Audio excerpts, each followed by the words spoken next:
বর্ষা দিদি ভাই, তোর কাকে মনে ধরেছে মন খুলে বলতো আমাদের। আমি পিকলুকে ভালোবাসি।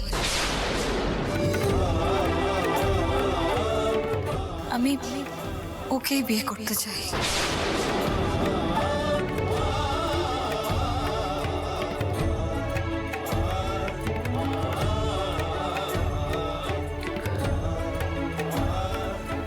আমিও বর্ষাকে। চুপ চুপ, আর একটা কথাও বলবে না তুমি। সবার মুখ দেখে তুমি বুঝতে পারছো না যে কেউ রাজি নয় তোমাদের সম্পর্কটা? এই যে মা, দাদা, শুনছেন আপনারা? শুনছেন? সমস্ত কিছুর জন্য কিন্তু পর্ণা দায়ী। ও আসলে আমার মেয়েটার মাথা দিনের পর দিন খেয়েছে যাতে আমার মেয়ে অন্য কাউকে বিয়ে না করে ওর ভাই পিকলুকে বিয়ে করে। বাঘের ঘরে ঘোগের বাসা করে বসেছিল এই ছেলে, কাউকে টেটটিও পেতে দেয়নি যে আমার মেয়ের দিকে ওর নজর পড়েছে। মা, তুমি একটু থামবে এবার? তখন থেকে কি বলে চলেছো এসব? আরে ওরা দুজন দুজনকে ভালোবাসে, তাহলে তোমার অসুবিধাটা কোথায় হচ্ছে আমি তো বুঝতে পারছি না।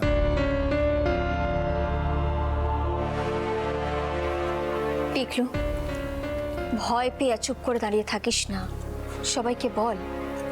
তোকে তো আমি কালকেই বললাম, জীবন আমাদেরকে দ্বিতীয়বার সুযোগ দিয়েছে, সেটাকে এভাবে নষ্ট করিস না পিকলু। দেখ ভাই, আগের বারে তুই পিছিয়ে গিয়ে যে ভুলটা করেছিলি, এবার সেই ভুলটা শুধরে নে। যেটা তুই শুরু করেছিলি সেটা শেষ কর। সবাইকে মন খুলে নিজের কথাটা বল পিকলু, ভয় পাস না। আমি তোকে বলছি, বল সবাইকে।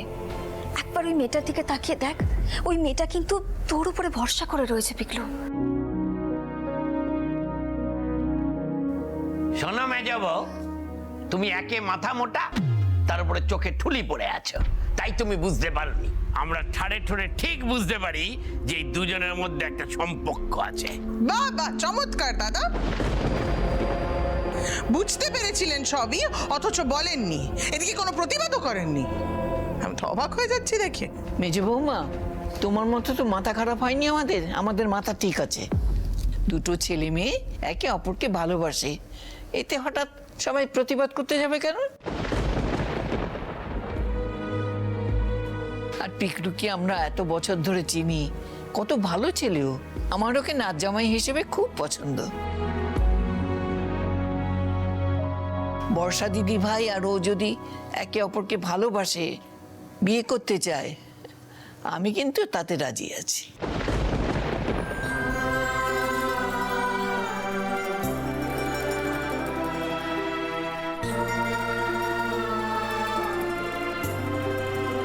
এভাবে হবে না মা, আমি চাই ভোটাভুটি হোক।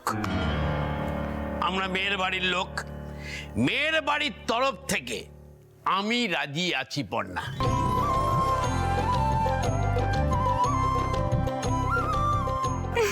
আমিও রাজি, এই বাড়িতে সেকেন্ড লাভ ম্যারেজ।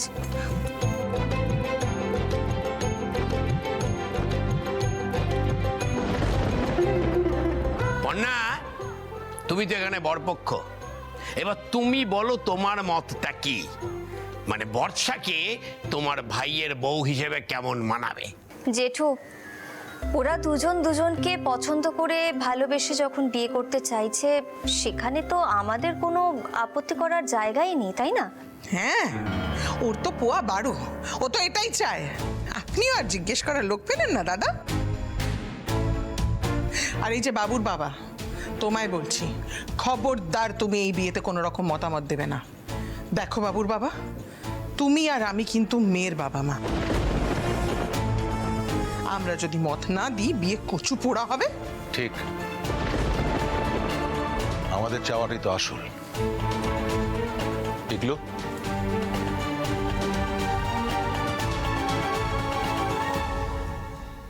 পিকলু আমার দিকে তাকাও।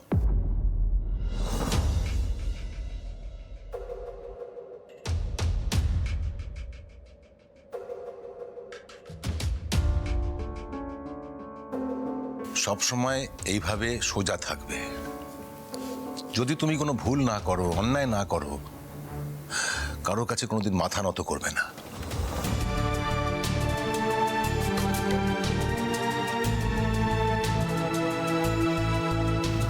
গত কয়েক বছরে আমার মেয়েটা খুব কষ্ট পেয়েছে, অনেক চোখের জল ফেলেছে। আমি চাই না ও আর চোখের জল ফেলুক।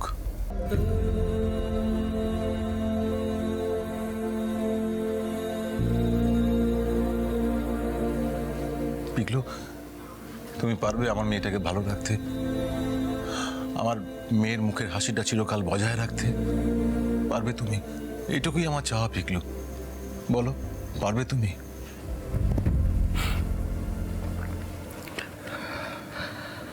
হ্যাঁ পারবো।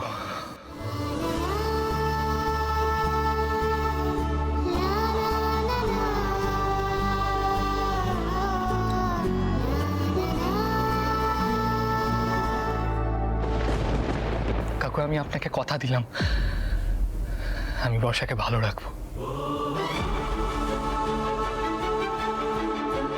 একবার ভয় পেয়ে বর্ষার হাত ছেড়ে আমি অনেক বড় ভুল করেছি। তার জন্য আমিও কম কষ্ট পাইনি কাকু। যে ভুল আমি করেছি তার খেসারত আমার থেকে অনেক বেশি বর্ষাকে দিতে হয়েছে। তাই আমি আর কোনো ভুল করতে চাই না কাকু। আপনাদের আশীর্বাদে আমি একটা ভালো চাকরি করছি, তাই বর্ষার সব শখ আহ্লাদ আমি পূরণ করতে পারবো।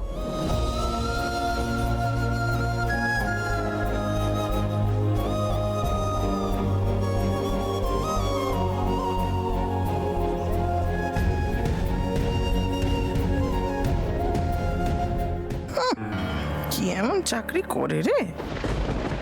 কাকু, আপনি আপনার মেয়েকে যেমন এতদিন আদরে রেখেছিলেন, আমিও সারা জীবন বর্ষাকে ভালো রাখার চেষ্টা করব। হ্যাঁ, হয়তো মা বাবার মতো কমফর্ট আমি দিতে পারবো না, কিন্তু আমি আমার সবটা দিয়ে বর্ষাকে আগলে রাখবো।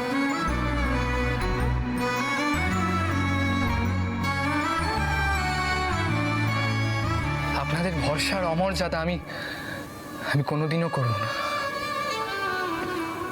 কাকু, আমি বর্ষাকে খুব ভালোবাসি, আমি ওকে বিয়ে করতে চাই।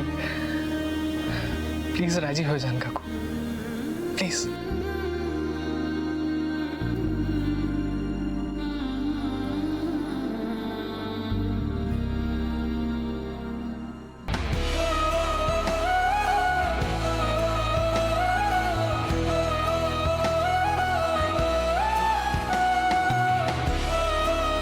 যাক, শেষ বেশ বর্ষাটার মুখে একটু হাসি ফুটলো।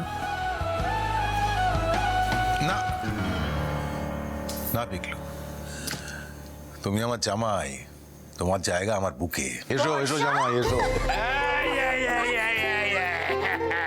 কচি কবিলা দেখেছে, এদিকে এসো।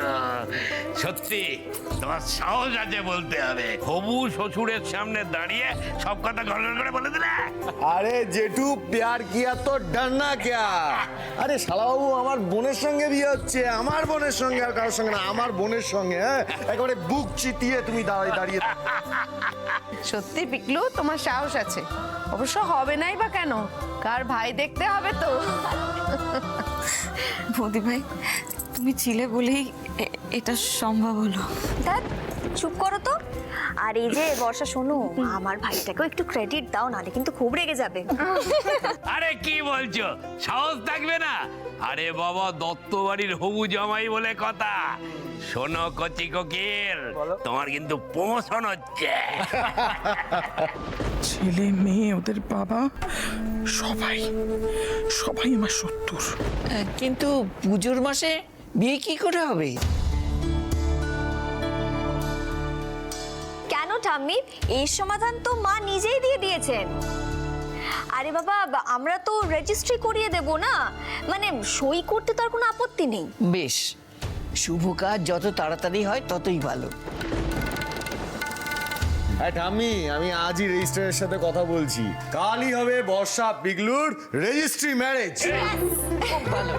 এই, তোরা দুজন আয় তো আমার কাছে। আদর করে। খুব আনন্দ হচ্ছে তো সবার। ফুর্তি ফুর্তি করে নাও। এই ফুর্তি আমি খুঁচিয়ে দেব।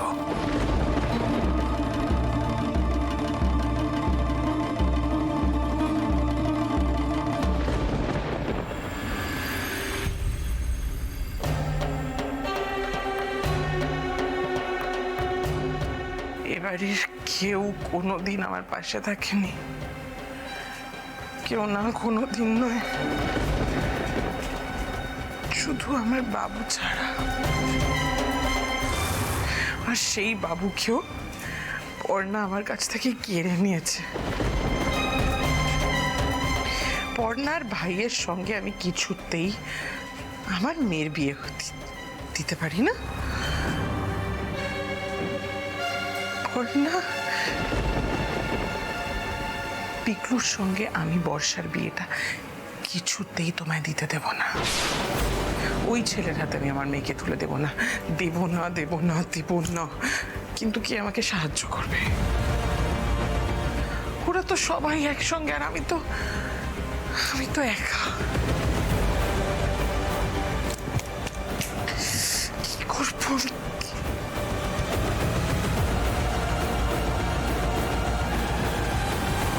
ঈশা,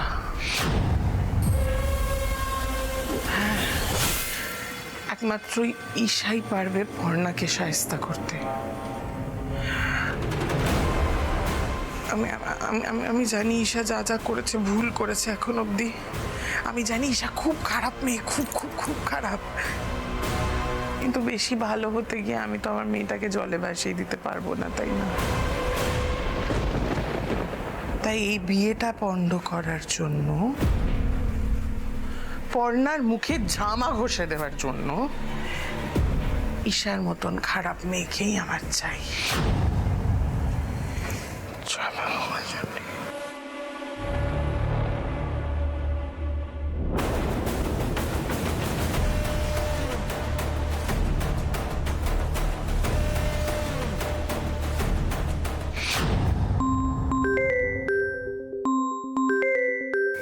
সৃজনের মা হঠাৎ আমাকে কেন ফোন করছে?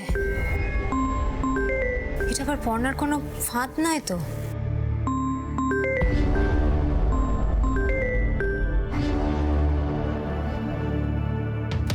হ্যালো কাকিমা, হ্যাঁ হঠাৎ আমাকে ফোন করছো, কি ব্যাপার? ভুল করে লেগে গেল নাকি? ঈশা, আমি একটু তোমার সঙ্গে দেখা করতে চাই।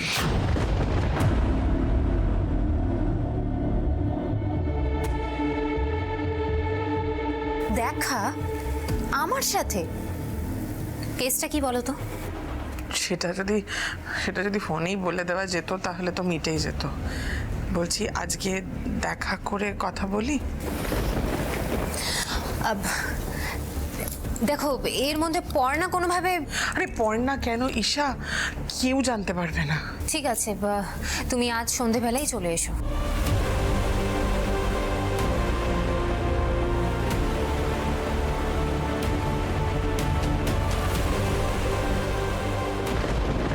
না, এবার দেখি পিকলুর সঙ্গে তুমি আমার মেয়ের বিয়েটা দাও কি করে।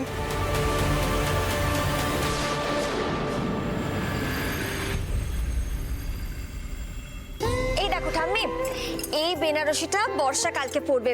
দেখো তো কেমন হয়েছে, ভালো লাগবে না ওকে? বাহ, খুব সুন্দর। আমার দিদি ভাইয়ের পছন্দ করা জিনিস কখনো খারাপ হতে পারে? দাঁড়াও, আমি বাকি জিনিসগুলো দেখাচ্ছি। সবকটা জিনিসই খুব সুন্দর হয়েছে। পাঞ্জাবিটা কি সুন্দর। কিন্তু আমার জামাটা কোথায়? দাঁড়া বাবা, একটু খুঁজতে দে। এটা মনে হয় আমার। দেখি একদম একদম ফুলফিল হয়েছে।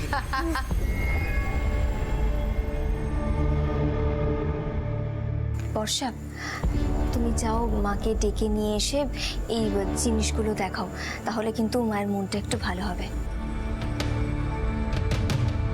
বৌদি ভাই, তুমি নিচেকে দিয়ে না মাকে বিচার করো না। মাকে এখানে আনা মানেই অনেক রকম কথা হবে।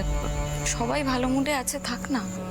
বর্ষা, মা ওইভাবে অভিমান করে দূরে দাঁড়িয়ে রয়েছে, সেটা দেখে তো তোমারও কম কষ্ট হচ্ছে না। যাও না। দেখ কাকিমা তো ওরকমভাবেই কথা বলেন, কিন্তু মনে মনে তোর ভালোই চান। আমি তো বর্ষাকে সেটাই বলছি, মাকে কাছে এখানে ডেকে আনলে আর মা যখন দেখবেন না যে তুমি খুব ভালো আছো, আনন্দে আছো, তখন দেখো মায়ের অভিমান একেবারে গলে জল হয়ে যাবে। আমার খুব মজা হচ্ছে, বর্ষা বিপি আর মামুর বিয়ে। এবার কিন্তু আমরা নাচবো, আগে থেকে বলে দিলাম। হ্যাঁ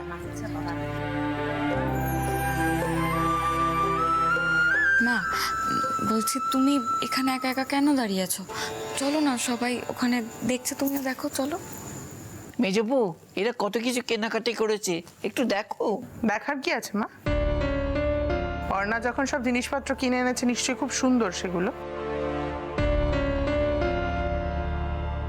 মেজো, কেন ওরম মুখটা করে আছিস বলতো? দেখ তো বর্ষাটা কত খারাপ লাগছে। আয় আমাদের কাছে আয়। মা, এর আগে যত যাই হোক, যতই রাগ হোক, যাই হয়ে থাকুক, আমি তো সব সময় তোমার কথা শুনেছি, বলো। এই একটা বার আমার মনের কথা শুনতে দাও প্লিজ। তুমি দেখো পিকলু আমাকে খুব ভালো রাখবে মা, তুমি আমাদের উপর ভরসা করো না প্লিজ। আর ধরে থেকো না মেজবু, এতদিন বাদে দত্ত বাড়ি একটা খুশির মুখ দেখেছে, বিয়েটা মেনে নাও। আরে আরে আস্তে, সাবধানে আনো, কি করছে দেখো। আরে আস্তে আস্তে। মানিকদা, বলছি কালকের মধ্যেই কিন্তু সব রেডি হয়ে যেতে হবে, ঠিক আছে? তুমি ভালো করে দেখে নাও।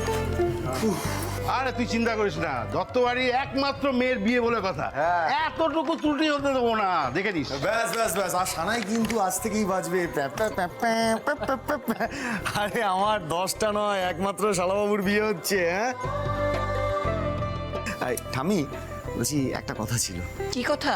বলছি পুজোর মাসে সই করে বিয়ে করতে হয় মানছি, কিন্তু একটু একটু নিয়ম আর ভরপেট ফুর্তি না হলে হয় বলো? হ্যাঁ মেচকা, তুমি আমার মনের কথা বলে দিয়েছো। কোনো বাধার নিষেধ রাখছি না আমি, তোরা আনন্দ কর।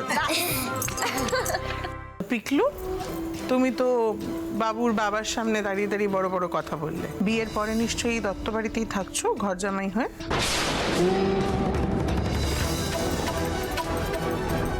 না কাকিমা, আমরা এখানে থাকবো না। থাকবে না মানে? ওই পাশে একটা ঘর ভাড়া দেখেছি, ওখানেই থাকবো। হ্যাঁ, আমি কথাটা বলতামই, ভালোই হলো বলা হয়ে গেল। এখন বিয়ের পরে আমরা ওখানেই থাকবো। বেশ, তোদের নতুন সংসার সাজানোর দায়িত্ব আমাদের। পনা, তুমি লিস্ট করো তো, ওই শুরুতেই যা যা লাগে, এসি, ফ্রিজ, টিভি, সব আমি দেবো আমার বোনকে। না না শ্রীচন্দা, একদম না, এসবের কোনো দরকার নেই। ও মা, পিকলু না কেন বাবা? না দেখো, অনেক কিছুই তো দিচ্ছ তোমরা, সবসময় তো পাশেও আছো। আমার একটা সেভিংস আছে আর কিছু ফিক্সড ডিপোজিটও আছে, তো সেটাই।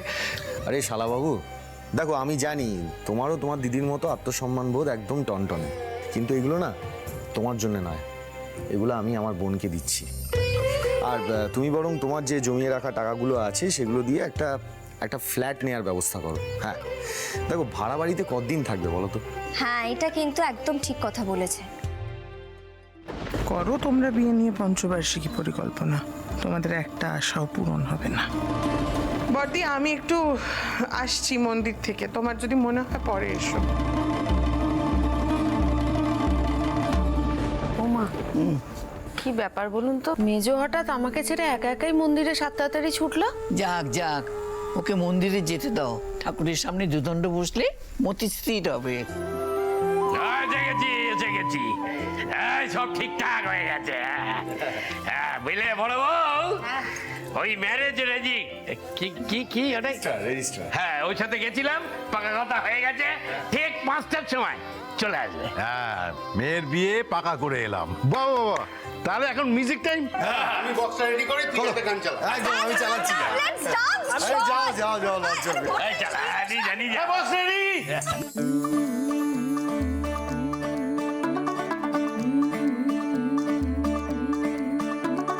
मुंडा थोड़ा ऑफ बीट है पर कुड़ियां दे नाल बहुत स्वीट है। मुंडा थोड़ा ऑफ बीट है पर कुड़ियां दे नाल बहुत स्वीट है। ढोंगी सा ये बड़ा ढीठ है, वायरल हो गया ये ट्वीट पर। फूल वूल करने में कूल तू बड़ी तेज कटारी है, शगन तेरी की लगन तेरी की हम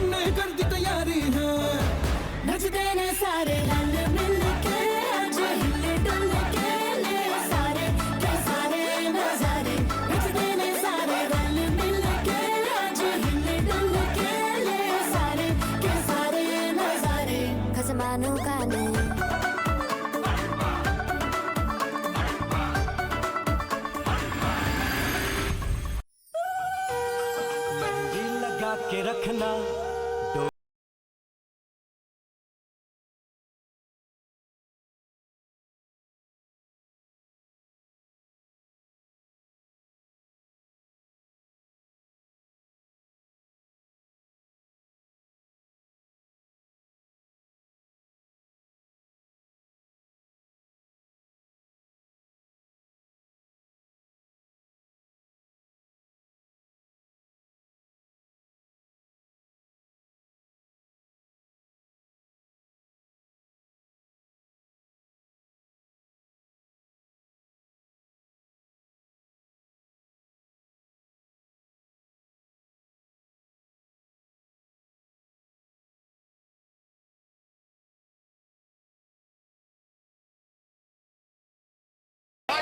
এই ফেলে দিও না সাবধানে। ফেলবে না, খুব দামি জিনিস কিন্তু। ভালো ধরা করে এখানে রাখো, এখানে রাখো, এখানে রাখো, রাখো রাখো রাখো, এইখানে রাখো। এই বর্ষা দেখ, গায়ে হলুদ হতে না হতেই তোর জিনিসপত্র সব চলে এসছে।